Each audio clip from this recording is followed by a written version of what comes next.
Hi everyone, welcome back to the next episode of the PrimalSomething podcast. It's been quite a few weeks since we last spoke. I've been stuck on projects for the last few weeks, as well as Stephen, who's been to Ibiza, who's also been sorting out the next Made for the Cage event, which will be happening in the next few weeks. We've also had Ed, who has been taking care of his own business, which is a startup. He's also been working on his own projects at university, ready for all of his deadlines. So we're now back. After 6 weeks, we are going to be delivering quite a few podcasts over the next few weeks, so I hope you can join us for each of them. This week we have one awesome guy on the show, Brad Burton. Brad has been speaking at the Newcastle Startup Week, which will be running from the 15th till the 19th of May. If you can get yourselves along, I would highly recommend it. There's some really good speakers there, some really good opportunities to network, so get yourselves along. I really think it'll be helpful for anyone looking to start their own business or currently has a business who are looking to maybe grow, find new clients, or just get general ideas on how you can move forward to finance your company and stuff like that. So Newcastle Startup Week, 15th till the 19th, get yourself there. I'll be there myself, along with Stephen and Ed, hoping to see some great speakers and meet some great new businesses as well. So without further ado, I'd just like to introduce Brad. Brad is the founder of 4 Networks, a business networking group that is well established across the whole of the UK. I have actually attended a few of his networking events myself. Absolutely great. I got to meet some great people and get some great ideas from those events. Brad is also a great motivational speaker. He has been given recommendations from people like Theo Pathetis, who says he's a Northern Anthony Robbins. Absolute great guy. He has also written some great books, which I've actually been reading myself. Some of those books, Life, Business Got Easier, and his other 3 books which he has out, Get Off Your Ass, Get Off Your Ass 2, and Now What. I highly recommend the books. Go grab them. And I can guarantee that you'll come out the other end so much more driven than you did when you started them. You can get these books on places like Amazon. I got mine from Amazon, got them on the Amazon Prime, and I got them delivered the next day. So yeah, go and grab those books. Really cheap price for such value. So here we go, the podcast with Brad Burton, Stephen France, and Ed Dutton. Enjoy. Recording now. Yeah. So actually live now. Yeah, good. One there. But I was watching a short video of Gary Vee had on his Instagram, and there's a woman pulls up and says, "Oh, I see that. Yeah. Give us 3 words. You're gonna die. You're gonna die." That's right. If that doesn't motivate you, That's right. well, what will? Totally. Well, it's a good time. When's a good time to make the changes that you need to? When is it? You know what? I realised something. I'm going to send you something now, Steve. Let me just send you this picture. Okay, we're close to the mics. Mm. Cheers. Pull it out if you want. Sure. If it does. Oh. Yeah. Right. Let me just do this here. I'm just going to send you a couple of things now. I'm literally about 30 seconds from the point of us being able to start my end. Mm-hmm. Let me just start. This is really interesting here, Steve. I'm going to send you a series of photographs now, which will enable you to have a chat about shit. Like, there we go. That one there.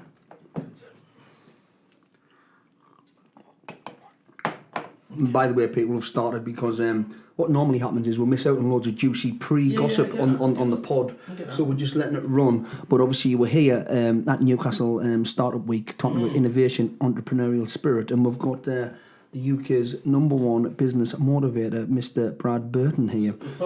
Just popped in for a bit of granola. Quick chat. Now tell me, is this live now on the internet? No, it's not live. Sorry, right, we, this is. We're recording it, and then we'll release it. We'll release it tomorrow. Yeah. But it's the important thing about it, Brad, is it's non-scripted. Yeah, we haven't. I understand that. We're not like you haven't says to me beforehand. Don't speak about this. Don't say. You can just speak whatever comes to your mind. Yeah. Speak freely. Earlier on today, we had Newcastle Central MP. What's her name? She. Yeah.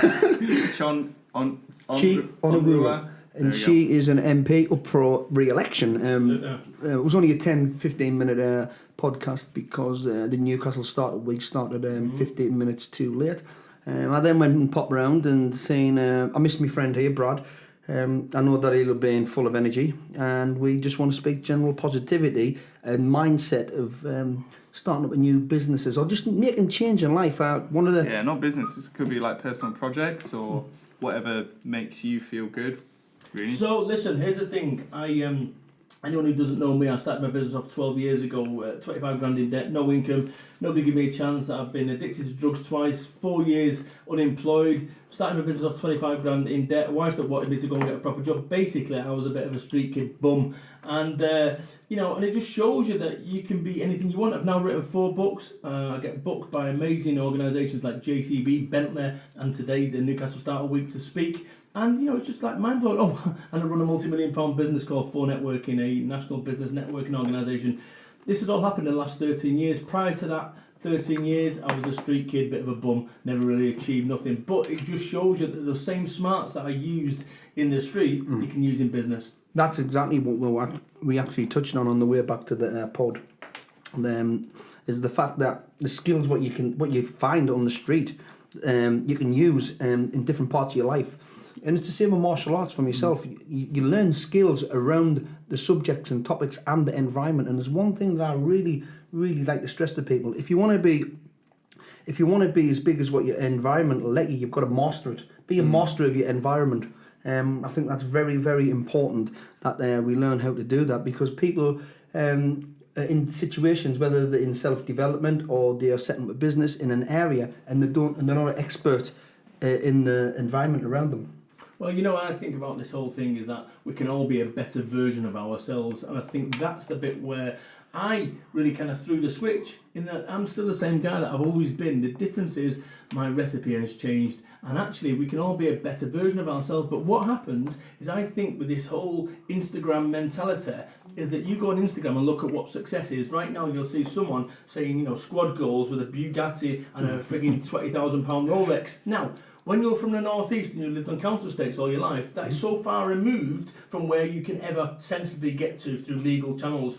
Same goes for me from Salford. Now, what my level of success is and what I'm trying to do is trying to get away from all that bullshit, which is just that, right? And actually start being more realistic about realistic, achievable goals. And that doesn't mean that you can't have a big dream. Doesn't mean that you can't have. If you said to me, go back 10 years ago and say, Brad, fast forward 10 years, this is where you're going to be, I wouldn't believe it. Mm-hmm. But I don't need a freaking private jet. I don't need an infinity pool. I don't need a private island to be considered a success. And this is what I'm trying to urge with people right now with my Now What movement, is to be thankful for what you've got. What is success to you?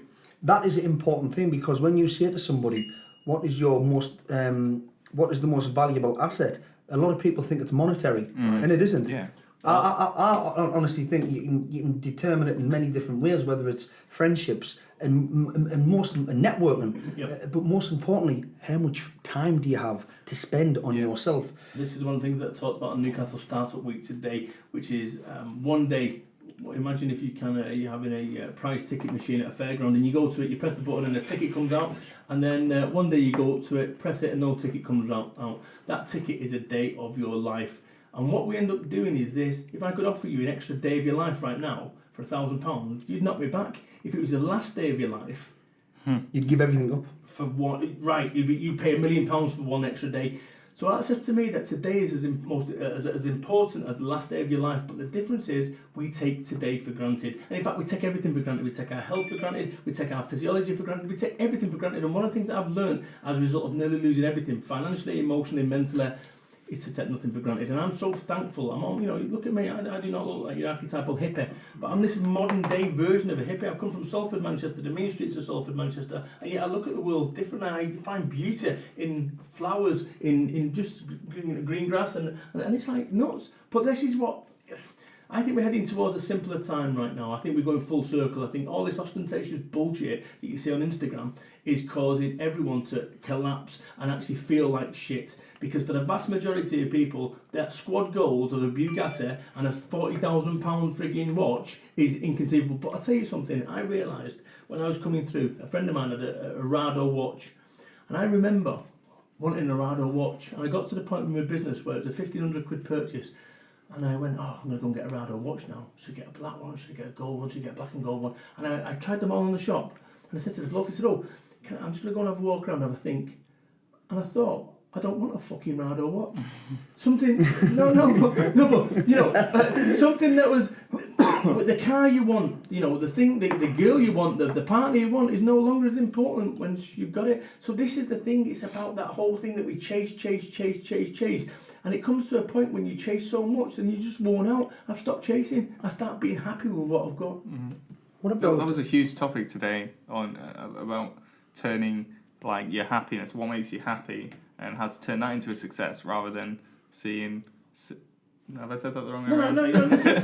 So here's I completely get that. What people think is the way that it works is that they're going to get money, success, contentment and happiness. I flipped it. I have flipped it because here's the thing. So let's say some kid who starts a business off today, right? He's got fucking 10 years of struggle to get to the point where he gets money and success.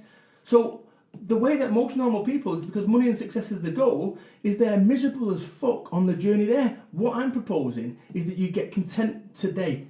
I can't press a button and make you magically successful and rich today. I can't do that. But what I can do is I can throw a switch and make you more content about your life. So you get contentment, then you get success. Contentment, then you get happiness, then you get money, then you get success. And that's the way I flipped it on its fucking head. Completely different way of looking at it. Well, the whole way that pay and money is set up. Think about this. When you work, nobody pays you up front. Nope. For your time. Nobody. Ever. You never ever paid up front. You've got, so that's where that's where it comes back to front, because we know, we've just discussed, that money is not the most important thing, even though, you know, but the reason that propaganda is put in your head is because, say that you're a bricklayer or you work in a factory and you're not necessarily happy about it, but you've got to do 7 days or even a month in advance. Yeah.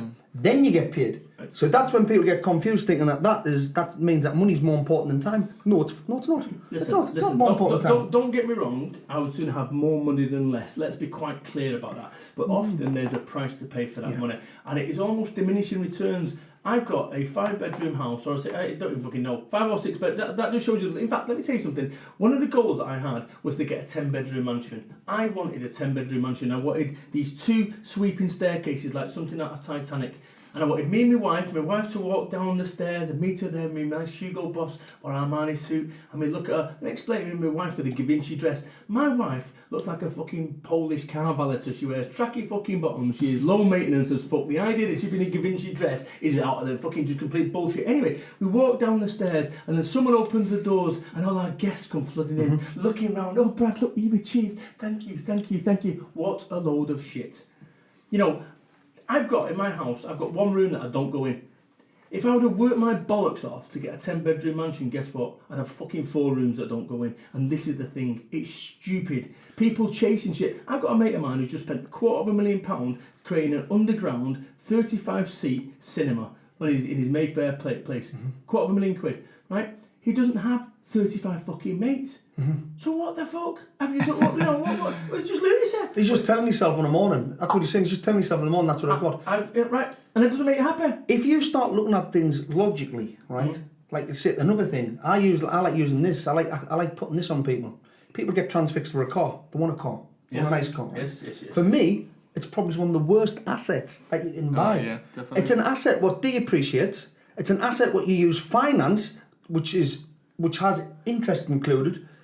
And then you've got to spend time worrying about the car outside in case it gets scratched. Yeah. Not when I live, Star. But worse than that. I've got no neighbours, mate. I've got no neighbours. Logic though, Brad. What did you say there? Whether you had 5 or 6 bedrooms? You didn't use all them 5 or 6 bedrooms. So when you drive about, right? How many people's normally in a car? Mate, how many people drive a car? One. Right, one. So you've got this. So you've got this big, massive mortgage of a hugging car, and you've got one person in it. Steve. Why do people want that? Steve, it's worse than that. Right, I spent my fucking late 20s driving round the nightclubs, right, fucking, it cost me about 50 quid a night in petrol, beeping at girls, going around in the fucking, going with a Supra, you know, what a complete fucking dickhead. You know, a mate of mine, he's got he had a Rolls Royce Phantom, and he used to do the same. Park at the fucking front, double spaces, so that everyone saw him, and then keep getting back, forgot his keys, go back in there, forgot something, open the boot, close the boot. And you think you spend your life being a fucking dick. This is the thing. Once you get your head round it, that the only competition that you need to have is with yourself. The only person you need to impress is yourself, but you need to find your level. I am never going to have a private island. So if you see all these fucking idiots looking at this, you know, on Twitter, 4 a.m. club. Hustle, grind, go back to fucking bed. If your business doesn't survive in the morning, you ain't got a fucking business. People are being busy. They go 100 miles an hour because they, it's wonderfully exciting. Look at me, everyone, I'm being fucking busy. Well, that's great. Until, of course, a cat runs in front of you and now you have to swerve and you're not where you wanted to go to. It's nuts. So you've got to slow down. The key to this is slowing down, stop rushing. Where is the fire? Well, what about when, getting even back to the whole car misconception, that's what I like to call it. I've spoke to people, and this is what they've said to me. I need to drive that car so that I can turn up in business meetings because they won't look at me seriously. And I turned around and said, well, what about if you turn up in a car and you're the one who's got everything and you're driving the fucking van? Serious. Now, what happens there? So what happens then? Do you understand what happens then? You dismiss that person, but that person's the one who holds all the keys. Or you have the person who's got nothing, but he's driving this car what he can't afford. What would be the difference then? So what I say is never underestimate anyone, never overestimate anyone. Treat everyone the same with respect. And once you get that into your head, you go, wow, okay. Somebody called it the waiter test. It's how you treat people when actually you don't want anything from them. Some guy called Erwin Baylor. I was doing a Brad camp, and he said this waiter came in, and I went out of my way, I stopped and went, thank you so much for that, buddy, replenishing the cups or whatever it was. And he said to me afterwards, he went, mate, that was amazing. I said, what? I didn't know what you're on. He said, just the way that you treat that waiter then, you went out of your way to show him respect. It wasn't to say, hey, look at me, guys, how clever I am, how charitable I am. Just out of respecting, because actually, without him replenishing the drinks, we ain't got a fucking event there.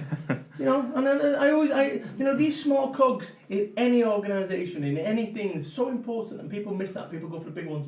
I like this quote here. Is it from me? Yeah, from you. This one's from you, brother. Oh, go on, son.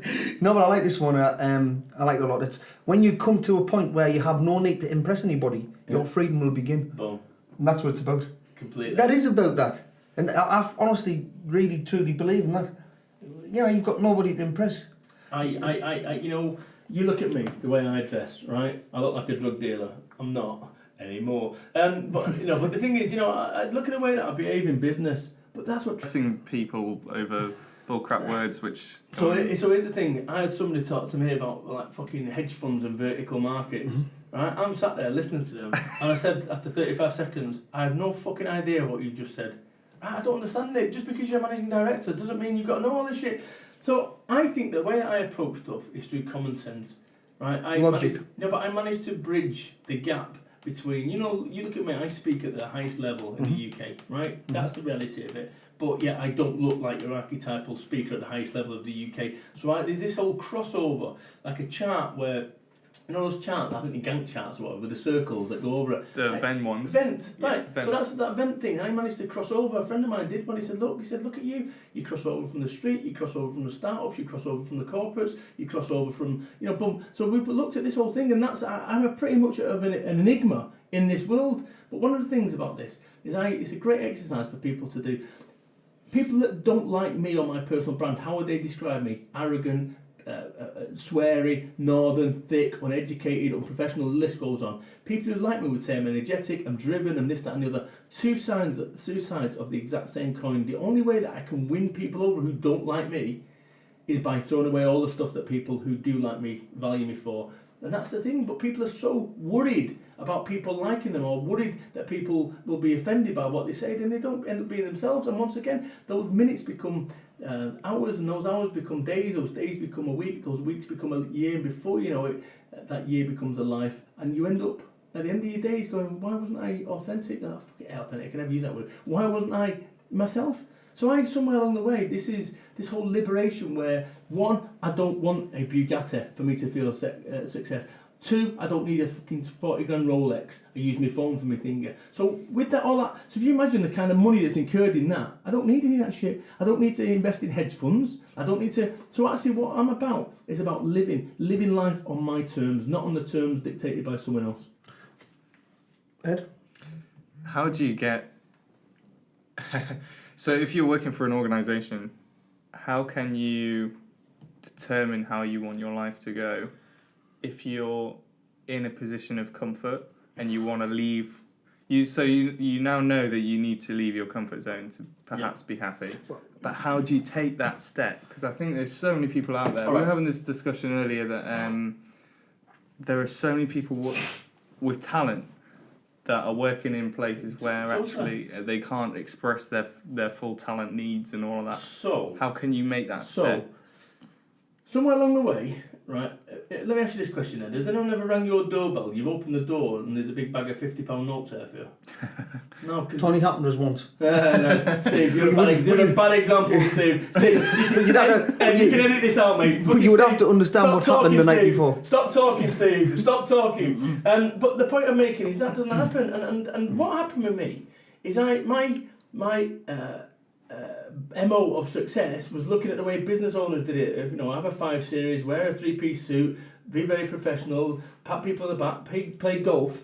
And actually, I tried to play that game. I tried to emulate that kind of success. And I came up empty because I just looked like I was a pretender. Yeah. And at the very point when I started to be me, that's the point when I started finding my success. You've got tattoos there, I've got tattoos here. So you go to a job, a normal job, you've got to wrap them up. You can't have those visible. Exactly. So somewhere along the way, straight away by doing that, you are not being yourself. So consequently, you're now 95% of yourself. So that means you're not going to ever hit the mark because you're not doing it your style. So at the very point, if you're working for an organisation, guess what? That's how it's going to be. Unless you work for me. Right? That's the reality of it. Unless you work for me, you're going to have to tone it down. And a head rots the fish. So therefore, culturally, if you're working with an organisation that has got a square boss, you're going to have to square it up. If you work for an organisation like me, then it's a different ballgame and you can be yourself. See, what we do in my company, like our Pippa, who works for me, is if she can't be arsed working, she says, look, I can't be fucked. Yeah. And she goes home. We don't know, you tell me one other boss that does that. But there's evidence to suggest that type of thing is actually more beneficial. Yeah. Because when you bash the living daylights out of ambition, right, not just ambition, like, you just, what they're doing, they want to make you conform. So I'll give you an example. When people conform, it's the safe route, but the safe route has problems. So, for instance, let's have a look at what generally work means.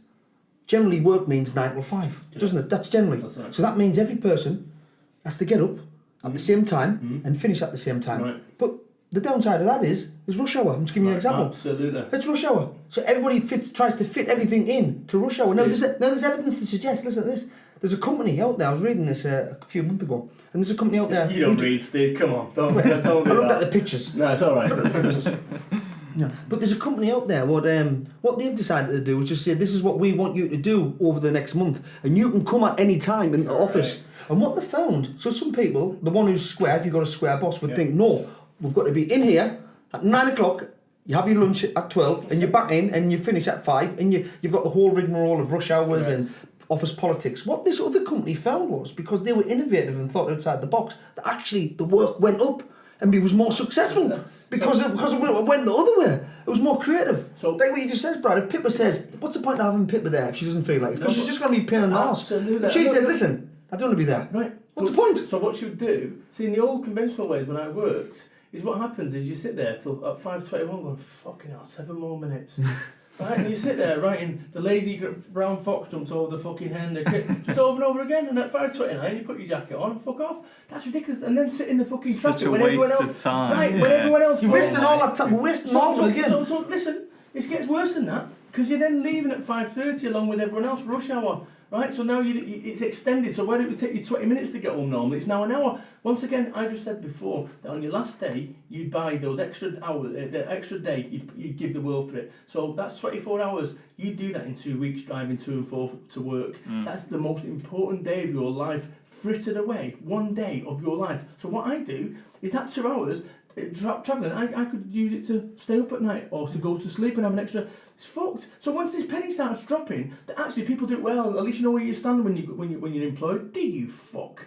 You don't know. You look at this Lehman Brothers, a big international bank, and it went kaput overnight. You don't know exactly where you stand. But that's a thing. Glenn was having this exact discussion actually because he's looking to get a mortgage. This Glenn's his books. This Glenn, yeah. Glenn, I love you. Thank you so much for buying. He's got my books here. No, you couldn't believe it, could you? No. He sent a message.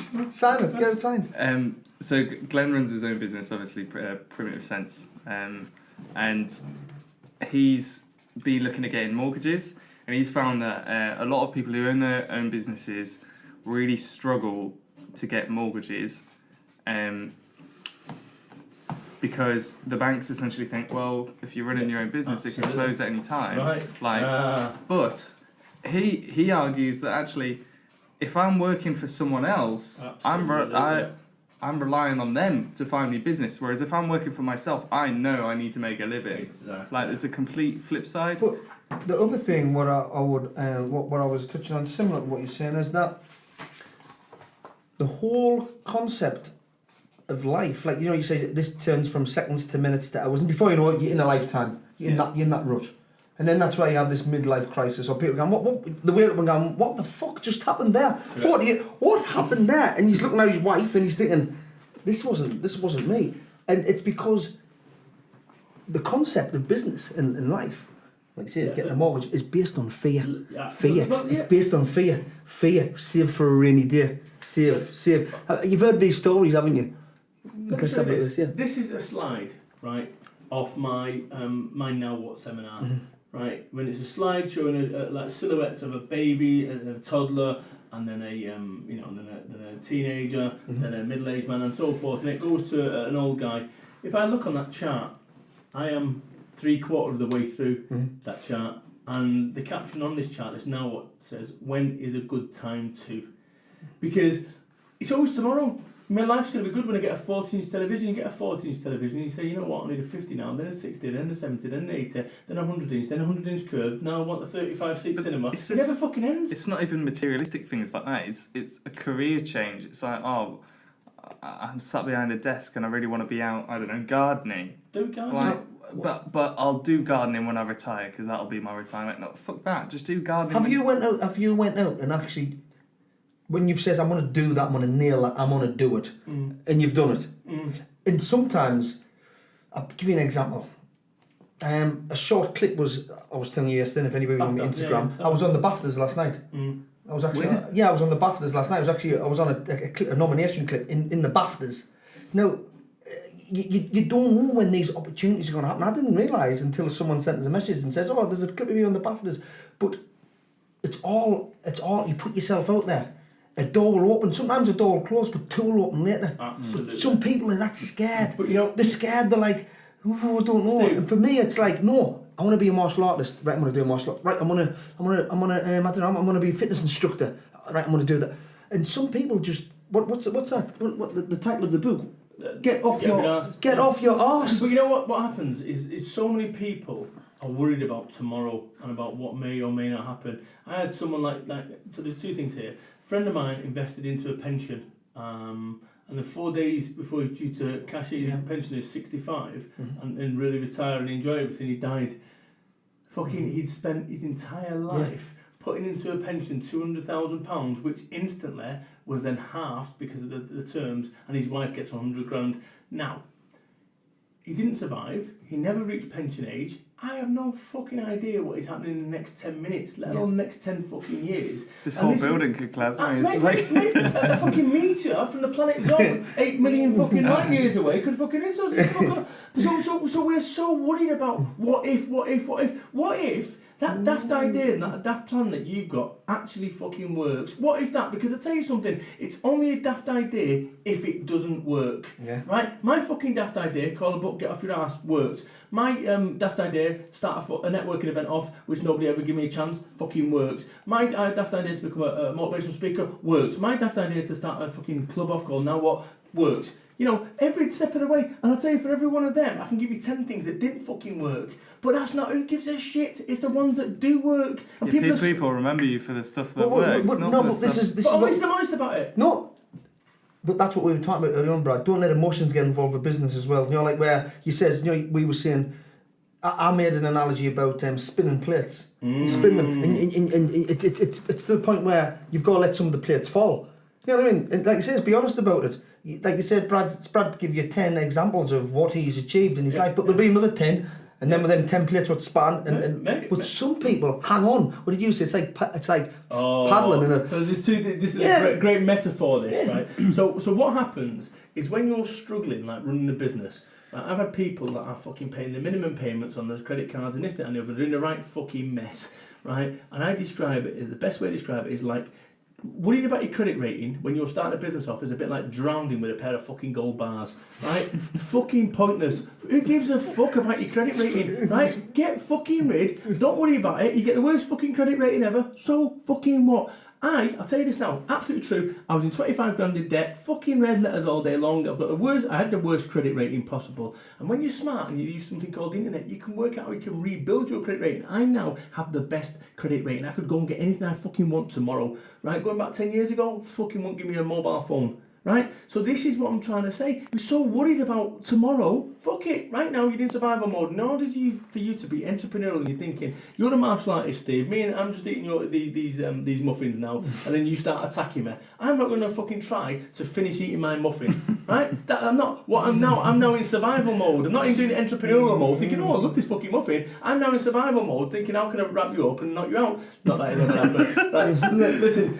Anyone who knows Steve and me, everyone knows that's complete bullshit. I couldn't take the skin off a rice pudding. I looked like I could, but I couldn't. But the point I'm making anyway, look, in order for you to be entrepreneurial, you've got to get out of survival mode. And when you're in survival mode, that's when you're worried about money. So you need to get rid of the worry about money. Only then can you start doing your entrepreneurial thinking. But people get all twisted and think that just by starting a business off, you're entrepreneurial. You ain't. Get yourself out of fucking survival mode. Live on Tesco's beans and waffles and accept that it's going to be tough. I thought I was going to be fucking, I was specking out of a Lamborghini year 2. Fucking forget that. I thought I'd made it. Then you just don't make it. And it took me like 8 years to get consistency in money. 8 years. 8 hard, long years. 50,000 miles a year.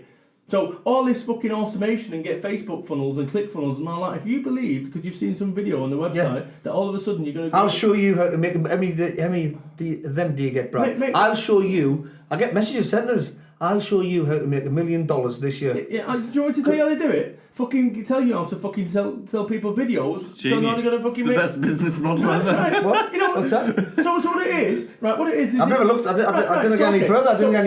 So here we go. Here's what it is. So Steve, if you tune into my video, you start on for the £29 package, and then you get into £3,000 or £500 a month. And what I'll do is I'll reveal the secrets. And what the fucking secrets are of making money is selling fucking spades to people who want to fucking go digging for gold. Not telling them where the fucking gold is. You sell them spades so that they can go and sell other people's spades. It's a fucking con. But what are they selling? Selling this fucking videos showing how to make money, how to make $1 million. But the secret is... So they get you, so you come along, you sign up to my fucking £40,000 course, and I tell you to do videos telling other fucking schmucks to go how you can make money. That's the game. No, I'm not joking. That is the fucking game, because I know people who are involved in it. It's fucking disgusting. Have they made money out of it? Well, by ripping fucking people off. I mean, that's not a fucking... I couldn't do it. Well, can you imagine doing that to me, though? So I've turned up. You know what? I've given £40,000 and he says make some videos. Listen. What is it? It's not going to go well. It's not going to end very well. Steve, I'll be down your house. I'll be outside your house, honestly. Steve, honestly. And if not me, I'll have somebody down there. This might be used as admissible for evidence, Steve, so I won't do that. But the point is, these dirty, horrible fuckers out there... Selling snake oil. It's horrible. And actually, to people who can ill afford it, people don't want to hear the truth, which I talk about in the book, Get Off Your Arse, that it's going to take 6, 7, 8 years to get to the point where you're comfortable-ish. Right? People don't want that. They want a fucking, hey, earn $1 million or $80,000. But is that not a reflection of the society that we live in? Correct. You turn it on a Saturday night, you turn the TV on, X Factor, millionaire. Mm. Big Brother, million. Steve.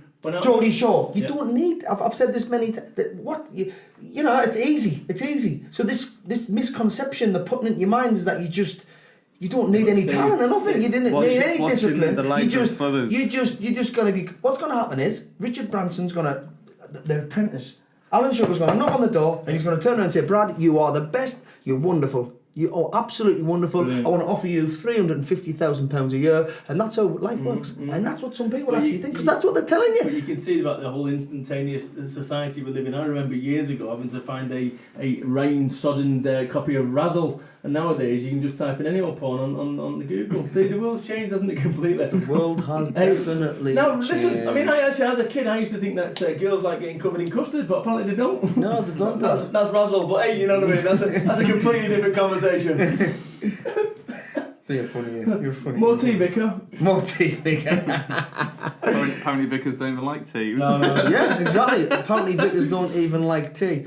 Yes, well, like I said, for me, it's about people not being scared to take a chance, and the whole point of this podcast, and I take pride in myself. I mean, even when I've done the fitness, I'm the fitness director for the Paradise Challenge, and obviously I work with my business partner, Dale Percival, on Made for the Cage, and I want to inspire people. I want to show people all these things are possible, especially if a guy from a housing estate. You know, if you went into a job, if I went to the job centre, we're talking to earlier on about the fact that some people are told that it's just not possible. You go to the job centre and they don't tell you. They look at you and they say, right, it's a factory job for you, or it's a a call centre, or maybe. Absolutely, get the tools, Steve. Get the tools. Do that, but. Job for life. It's a job for life. There's no such thing as a job for life. No. But if I want to inspire somebody from my neck of the woods on another housing estate, and I want to say, listen, it is possible. It is possible. This is possible. Believe in yourself. But you know what it is? It's because people, this is what it is, success is not guaranteed. So most people bottle it. Because it's not guaranteed, right? They don't want to put all their time and effort into it. So what they do is they settle for second best. When what they should be saying is, I might fail, I mightn't pull off, but if it does, it'll be marvellous. So they sacrifice everything. And then they get to 40 or 50 and say, maybe I should have sacrificed that 20 or 30 years. Well, as I talked about today at Newcastle Start all week, the thing is if you've got a plan B, you don't believe in your plan A. And I've been completely single-minded with this business, is that I would not get blown off course with this fucking thing. And I've had some terrible shit come my way over the course of the last 11, 12 years. But as long as you never lose sight of your destination, you'll always get there. I'll just about wrap this up now. If you want to finish with anything, Ed, if you want to speak or talk anything. He's doing it again. I'm trying to people what it is today, right? We've been with Ed and we've been left in charge of the podcast, I should say, and there's been a few missed opportunities, but I've not been on my full form self. No, today. he's needed a B plan, basically, bro. He wanted a B plan, and if you've got a B plan, it's not going to work. Can I just say something about that? Is that, as a speaker, I'm a professional speaker, and actually in life, if you say for instance you're a printer and you do a print job wrong, the only person that gets to find out about it is you and the person whose job it is. When you're a speaker, if you die in front of an audience, every fucker gets to see it. Same goes for you as a martial artist, right? You can do all that years, months, and I know professional sports people who are fabulous, certainly fighters, when it comes to being in the gym. Then when it's a staging and stuff, the moment just takes over and they just can't get them, and that's what makes a champion, that ability to be able to die and get back fucking up. And this is the thing, so you're not always going to get it perfect, but every single time, and I'll tell you something, what an expert is someone who has made all the mistakes in a particular niche field. When it comes to speaking, I've made all the mistakes. When it comes to starting a business off, I've made all the mistakes. When it comes to writing a book, I've made all the mistakes. That is why I consider myself an expert. And with that, we'll wrap it up. And obviously, we were really happy to have Mr. Burton here on the podcast. We'll look forward to the next time, because I'm sure there will be another one. It was a pleasure to have him on, and obviously Ed here and the delightful Abby in the background, who's been researching or looking Brad up. What have you found out about Brad? Anything interesting? Oh, brilliant. Fucking awesome. Well, you know what? I quite like the sound of my own voice anyway, so I've been doing okay on that front anyway. But anyway, in the meantime, we're actually going to steal all of Glenn's muffins, and I've just got my eye down on some Walker's Crisps. So Glenn, if they're not there, they've been stolen by a C-list celebrity. Thanks a lot, people. Until next time. Cheers. Bye-bye. How was that for everyone, guys? Absolutely great podcast from Brad, Stephen and Ed. I feel like I need to start hiding my chocolate muffins and my crisps. I'll have to check the office out when I get back just to see if they are there still. Like I said, Newcastle Startup Week is happening all week, 15th till the 19th. I hope you all can get along. Maybe we'll see you there. Myself, Stephen and Ed are all going to be there. Brad's obviously going to be there doing his talk. Hope to catch you again in a week or so's time. We've got some great podcasts lining up, including potentially someone from Formula One. We've got some guys coming from down from the university who have been sort of mentoring for their business course, and some other interesting characters that are coming up that Stephen's managed to sort of get hold of. So really looking forward to the next few weeks. Keep plugging in, keep reviewing our podcast on iTunes, on SoundCloud and on the website. We will be back with you very soon with another podcast. Thanks for listening.